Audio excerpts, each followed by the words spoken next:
It all starts with suspicious mail. I reached out to the other people in my household and was like, has anybody started a business here recently that nobody told me about? No one in Kristen Speth's home started Honlid Limited, but there it was, an LLC registered at her address. The agent who registered it had also registered a dozen other businesses at home addresses across the Front Range. We called all of these homeowners in 2024, and all of them said that they were getting a lot of weird mail. It seems to be a little bit of an epidemic. It made us wonder the same thing Kristen did. What's the end game here? Like, what are these people doing with these LLCs? This week, we got something of a clue. Fraudsters are finding all sorts of ways to trick people. A big one is they actually register a business, and they can point people to their registered business. Colorado's Democratic AG Phil Weiser filed 9 lawsuits this week, asking a judge to dissolve nearly 5,000 businesses he alleges were fraudulently registered. Weiser says some of these alleged fake businesses have been used to bilk people out of tens to hundreds of thousands of dollars in investment,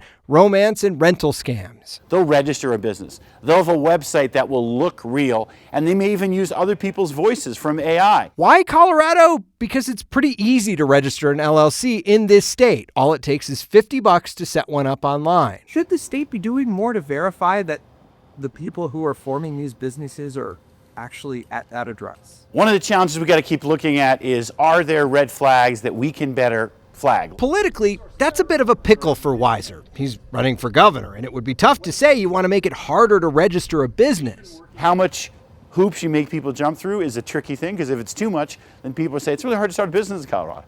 But if it's too little, you can see this can partly be what happens. He does point to a new law sitting on the current governor's desk that would allow the state to flag fraudulent businesses earlier, like they eventually flagged Honlid. That didn't stop someone from creating a Honlid website that appears to be selling bedding with an international phone number and a very local address, Kristen's home. We're going to keep working on identifying these signs, taking action, removing this registration when we know it's fraudulent, and we need the public to know about this and to work with us sharing this important information.